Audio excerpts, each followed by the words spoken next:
Surukwag mo, di mo ako pinatulog Lola nagwawalis. Yan.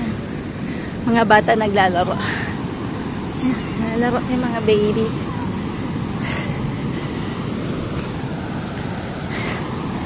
Naglalaro sila. Sama si Frankie. Sino man nanalo?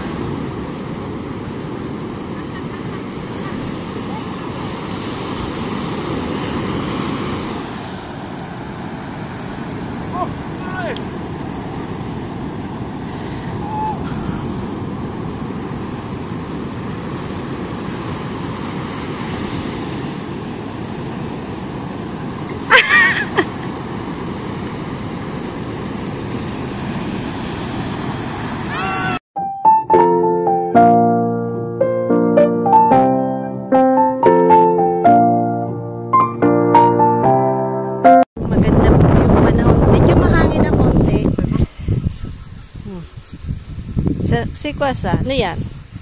Sleep mo? Joke. Yan yung gramping natin. Unalo pala itong limongkog na to. Hindi marunong tuturuan pa yata itong grampang limongkog. Ay, Diyos kamiyo. So, yan po yung ano natin. Tapos na po yung ano, yung pool, no? Kasi lalangoy ka ba? 21 degrees. Lamig po. So, hindi na. Ito, bibisitahin natin yung ano natin. Yan. Itong naging wall ng sayote. Nako. Big wall na sayote at kalabasa in one. So, yung water na Canal Arosage and na po ng today. Wala na siya. So, yung nag-announce na hanggang today lang po yung water. So, nag-iipon ako ng water yun. So, meron pa naman kaming another source of water na hindi ganoon kamahal. So, okay lang. Nag-iipon tayo. Si Frank, ayan, busy. Mapalit talaga itong asawa ko. Oo, ano na naman. Mapalit talaga. Ano ba isasabihin ko? Ayan, nahintay ko yung schedule ko pero wala. So, sa tingin ko hindi ako mag-start ng Wednesday. Kasi wala pag schedule. Bago siguro yung isip ni Bossing. So, kaya man, okay lang. Bakasyon pa tayo ng konti, di ba?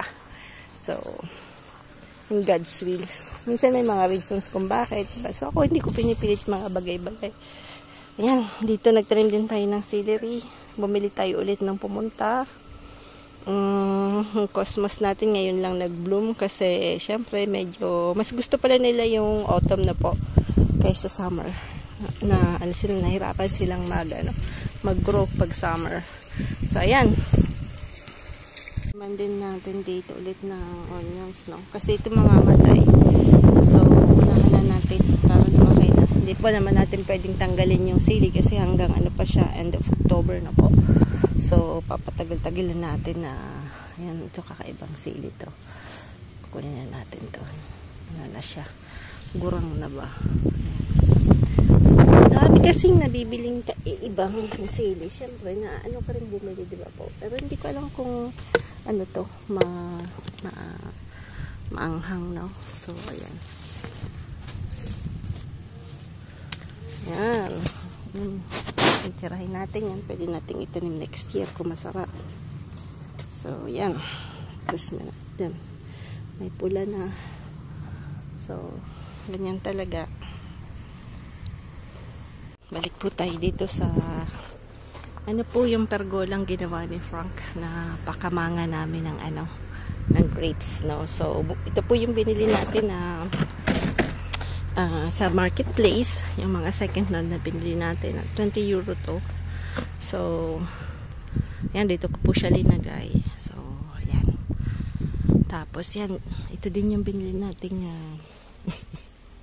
15 euro yung dalawa. Dapat 10 lang. So, binigyan ko 5 more. So, pinunturahan lang namin. So, yan yung mga finds na sa marketplace yung dapat bilhin nyo agad kasi mabilis pong mabilis pong mabili. So bumili po akong mga pots din pagka nakakita kong pag nag-flea market kami ni Frank, tapos maraming pots na po na terracotta, binibili ko din yan pagmura. So kasi pag bibili ka medyo mahal na, tapos yung mga noong terracotta mas mas matitibay kasi marami pong terracotta na pagka malamig nagka-crack, na ano po siya, bali na nababasag. Tapos meron namang pagka masyadong dilig, nababasa siya. Ganon din, bigla na lang yan magkakrak at masisira, no po. So yung mga noon na ginawa, mas magaganda po sila. Kaya yun po yung habol natin, is yung quality. Tapos mura pa, diba? So at least kasi ako may mga budget ako sa mga halaman. Hindi ako hindi ganun kamahal yung mga binibili ko na po. Tapos sa halaman din, mga maliliit lang binibili ko kasi ang bilis pong lumaki. Gaya nito, 3 euro yung ganito. Tapos may binibenta silang 12 euro, medyo malaki na. Ito po, in no time, kikita nyo po, bago mag-end ang autumn, gaganda na siya. Kasi mabilis pong gumanda yung mga, mabilis lumaki. So you don't need talaga na bumili ng yung malalaki na. Yun yung sinabi ko kay Frank kasi nung tinanggal namin yun doon sa likod, gusto niya bilhin yung malalaki na ang mamahal po. Sabi ko sa kanya, gagastos ka ng malaki. Yung maliit 3 euro lang. Tapos yung malalaki, mga 30 to 40 euro. Kasi gusto niya matakpan agad doon sa may garden ko doon. Pero tingnan niyo po, ang bilis lumaki. So, siyempre, that time wala pa naman kami dito. So, sabi ko sa kanya, we don't need na harangan agad, diba? So, okay lang. So, at least, nakatipid kami ng malaki. Yan. So, ito yung mga bilhin natin. So, bumibili din ako ng universal fertilizer ngayon. Kasi, walang magagawa. Pag mga bagong ganyan, kailangan din nating lagyan po para tumaba-taba sila. So, yan yung sibulit ang tawag dito. Kasi lagi natin yung ginagamit. Gawa ng pag nag-ano po tayo, pag nagsasalad, pag chow fan, ganon. So, sa pansit din. Tapos ito yung Chinese chives na po. So, ayan, mabilis po yan. Yung grains niyan, yung seeds niyan galing pang reunion. Tingnan nyo po kung gaano madami. Ang dami po doon sa garden ko. So, lagi po ako naglalagay dito. Ang ginawa ko, nagtanim po ako ng mga parsley, ganon. Kasi pag winter, para hindi na ako pumunta doon sa likod. Malapit lang. Yun lang yun. Yung sa may, yun. Kaya lang, syempre, pag winter, pag malamig, umuulan. So, pag luluto ka, di mas mabilis lang kukuha ka ng mga bagay-bagay na po. So, yan, nag-ano po ako nito. Try natin ibentang mura lang. So, baka kahit makabenta tayong kahit 10 lang. At least, pambili din natin ng mga seeds na next year na po. So, yung garden ni Osh. Ayan na yung garden ni Osh. Bali, okay pa rin. Nagtanim ulit tayo ng celery. Yan yung celery po. So, pag winter, okay lang. Yung mga bagong nagtatanim po sa amin, kasi wala kaming heavy snow, yung celery ay buhay pagka winter time. Mas maganda po sila, tsaka yung mga onions.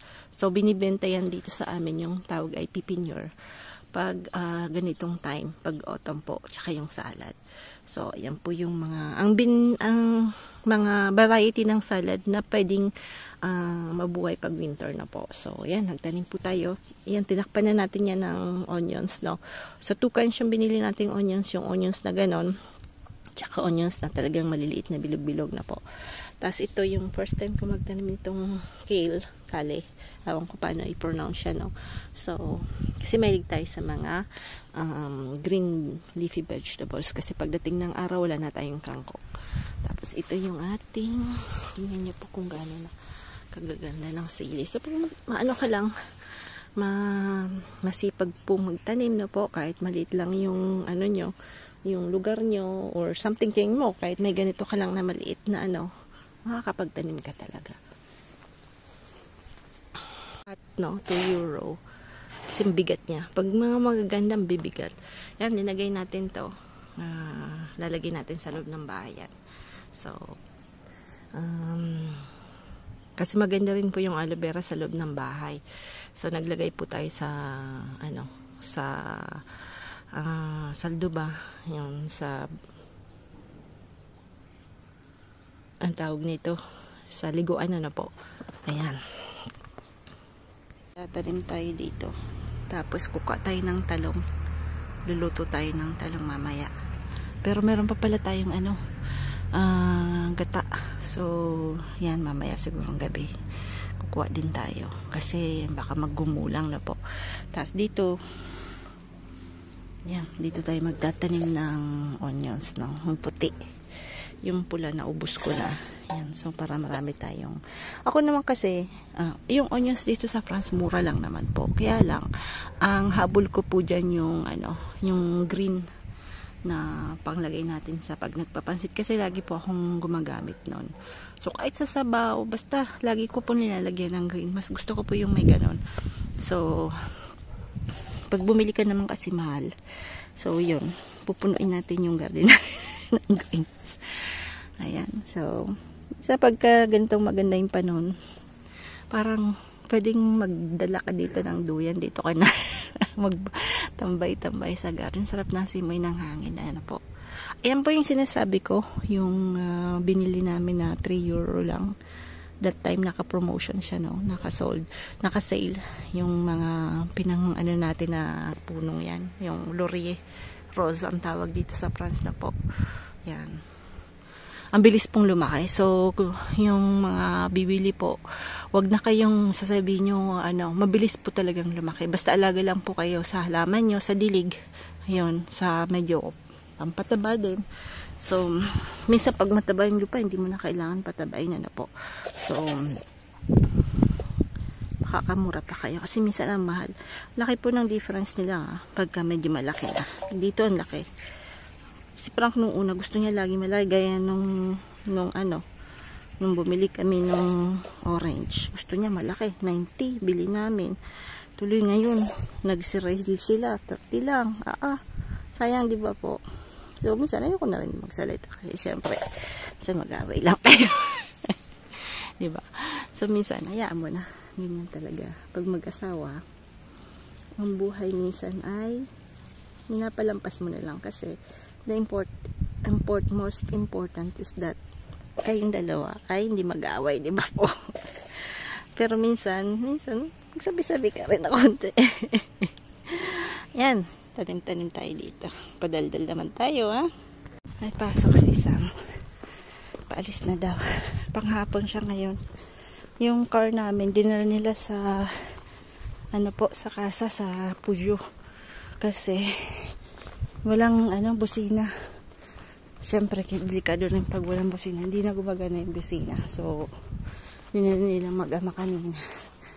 May cat, ayun. Pero hindi yan si Dracarys.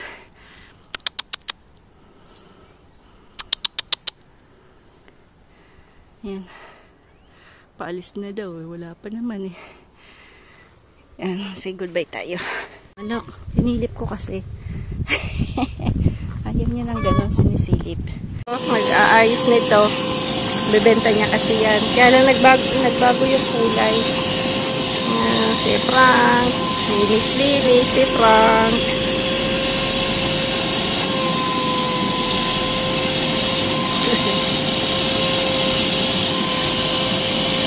So, anong mag-asin yan para meron akong yung inasida, no? Mag-try kaya tayo pagka nakabili tayo ulit na fresh na fresh. Yan.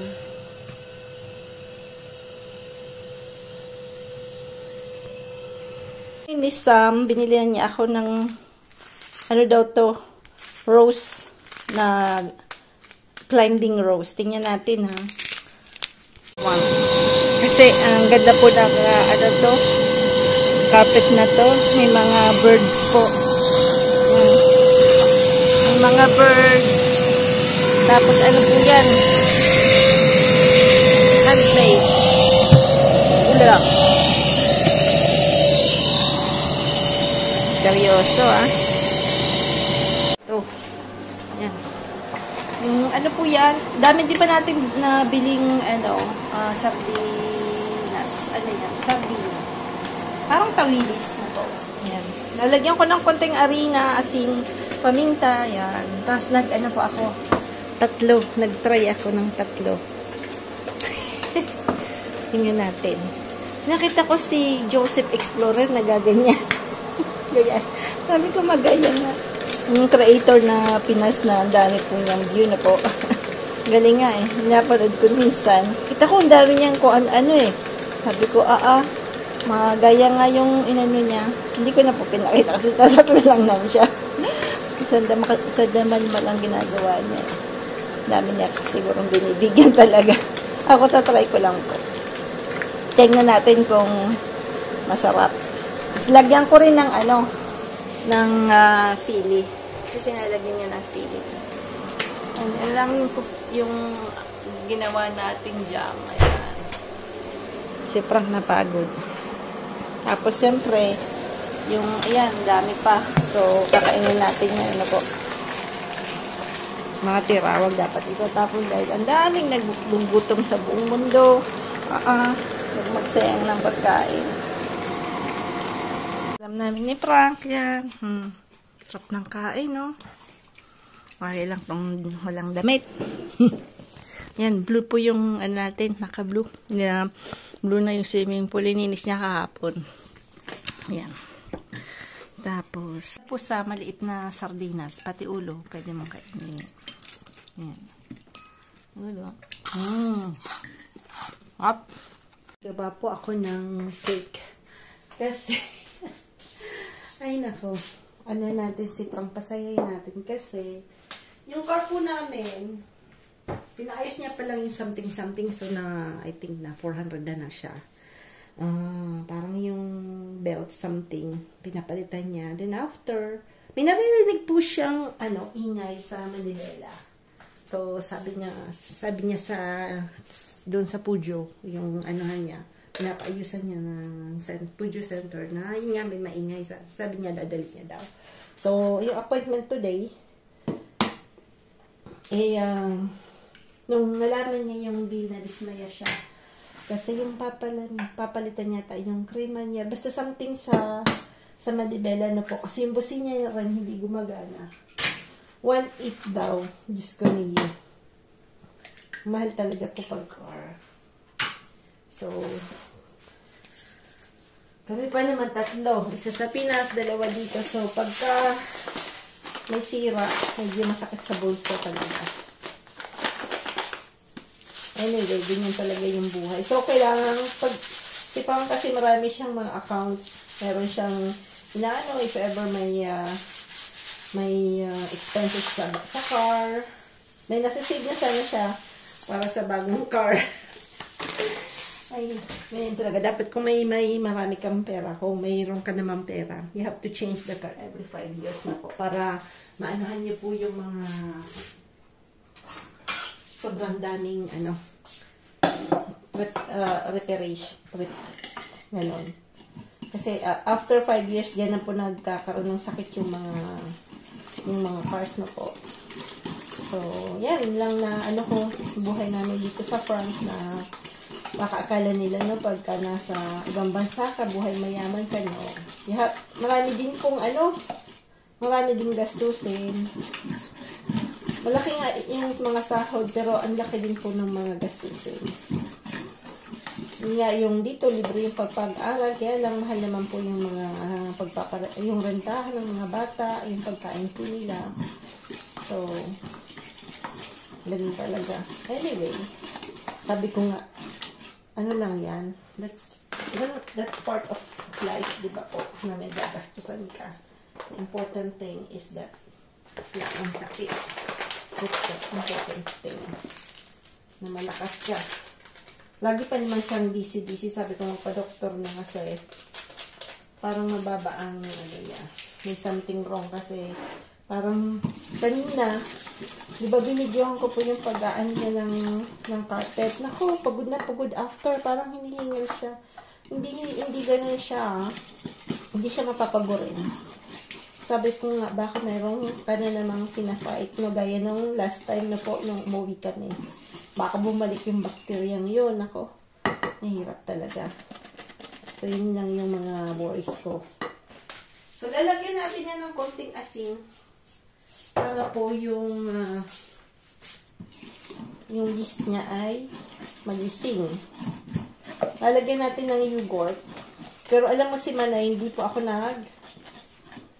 ko po yan mini-measure. Kalkulado ko nang hanggang dyan lang siya. Ito sa paggaganyan, arug-arug ko kaan.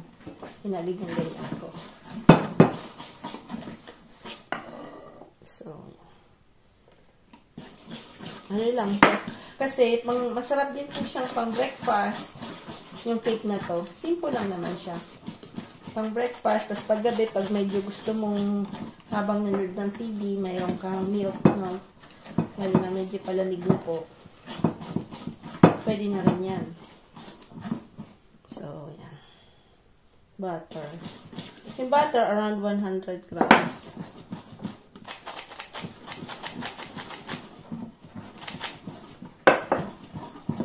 Lalagyan natin ng yogurt. Ang dami po namin yogurt. Nandito sila Dad. Malakas po sila sa yogurt. Si Dad, siguro mga 5 nakakain everyday. Malakas po siya sa yogurt, si Papi. Si Ma'am hindi. Si Dad talaga pagka kain lang siya ng kain.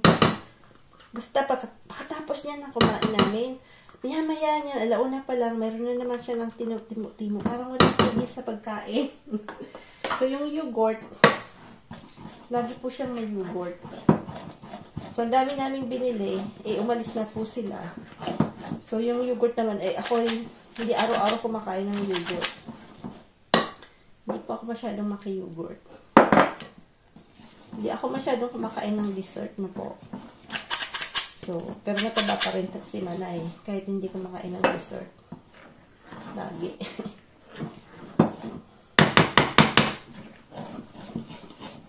Yan. Tapos lalagyan natin to ng vanilla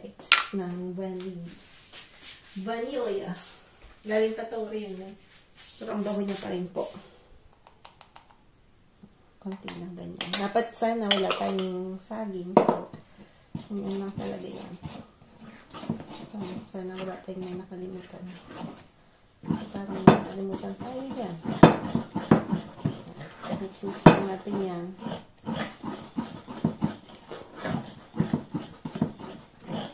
Yan. Lagyan natin ng zest ng lemon. Yan. Hugasan muna natin. Mas maganda po yung organic. Pag magaganito po kayo, organic ang maganda. Kasi siyempre kukunin natin yung ano niya. Masa na ba yung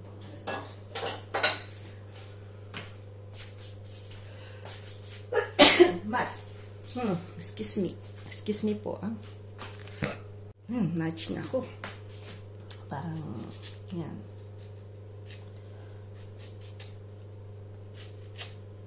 Kasi yan po yung makakapag-bigay ng something din po sa cake natin.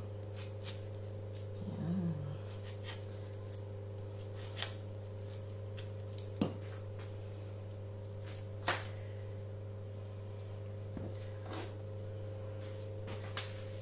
Nasa rin yung ano natin.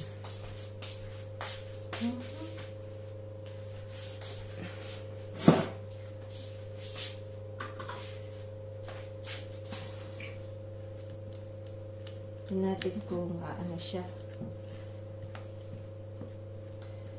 Yan. So, gagawin po natin kalahati. Tapos lalagyan natin ng jam, no? Para may surprise sa gitna. Ang jam natin na ginawa.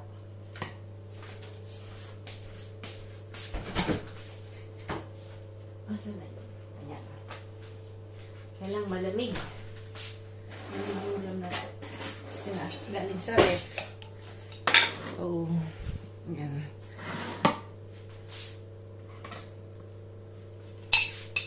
Yun lang sa gitna. Ayan. Kailangan lang.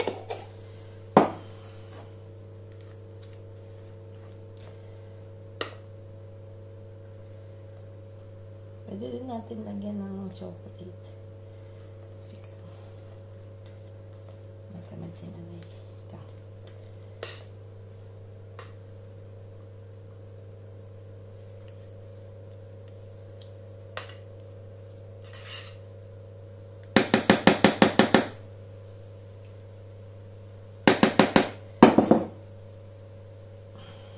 isang panghapon, magpa-fried chicken po ako ng wings. Kasi kanina, mayroon siyang orthodontist.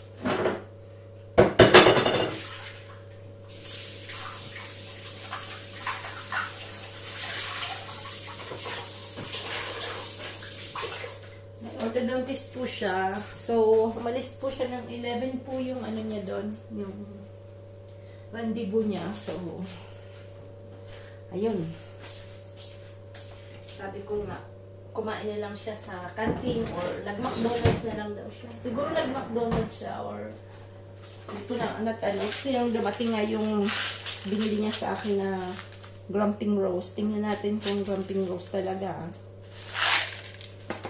Kasi alam mo naman, sa Temu lang namin yung binili na dalawa. Kami lang na dalawa. Ayan, titingnan natin po kung hindi to, kung ano siya, bubuka siya. So, ayan, ating cake. Natin, lagyan ko ng maanghang. Yung ano po, yung chili powder, hindi ko po yan binibili, no po. Kasi last year, ang dami po natin, ayan pa siya. So, pag kailangan ko po, yung pinadry natin, inaano ko lang po siya. Mini-mixer ko lang po siya. May yung parang maliit na mixer para sa kape, sa coffee. Yun po yun. So, magiging ganito po siya, yan.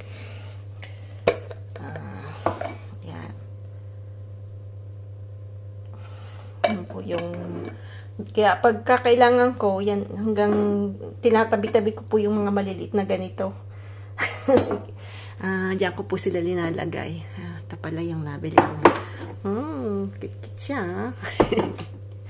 Adik-adik talaga sa mga anik-anik Yogurt vanilla cake natin. Parang umusbong naman. Ayan. Para matuwa-tuwa naman si Frankie. Tayo, pero ano lang po, itlog lang lalagay ko. Partner ng fried chicken para kay Sam. Hinihintay ko po si Sam. Papabalik na po yun. Yan. Jadi, bisa sa murid. Bisa para magpagla.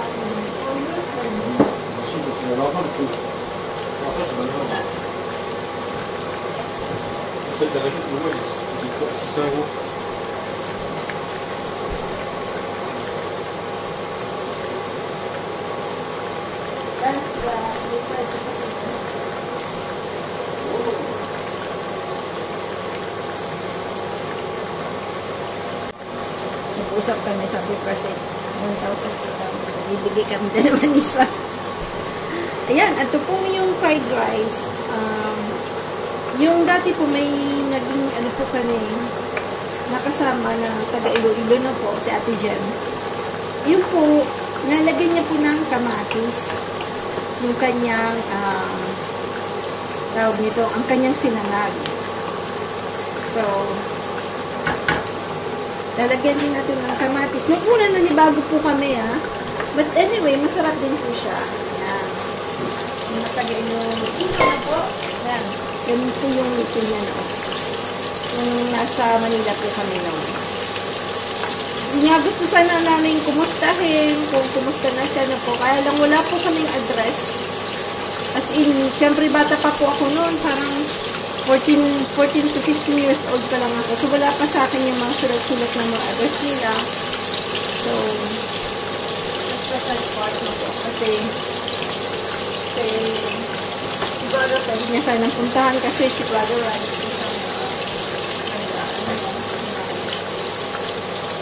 Brother sa Pinas na po.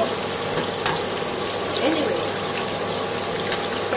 kaya po, pag may mga ganyan po kayong nakasama sa bahay, sulat nyo po, no? Para hindi nyo po wala ng tawag ito. Para pwede nyo po makumusta-kamusta. Yan. Lalagyan lang natin ako kasi white rice po ako. So, ito guys lang. Ito lang. Ito lang.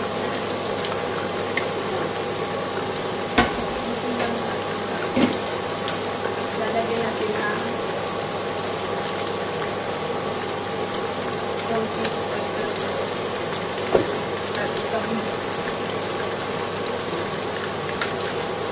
hindi na po ako nag-aasin na. So, ano lang po yan. Mabilisan lang. Kung kahit may work po kayo, pwede po gawin. Kakayanin mo. Olive oil po yung nilagay ko, ah. Ay, init. Pasok tayo, ah.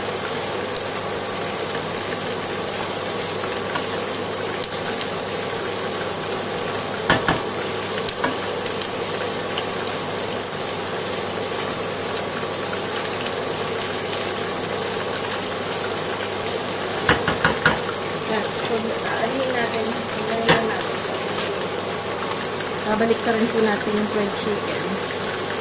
Yan po yan. I heat po siya para crispy. Malamang maanghang na maanghang po to. So, yan. I heat.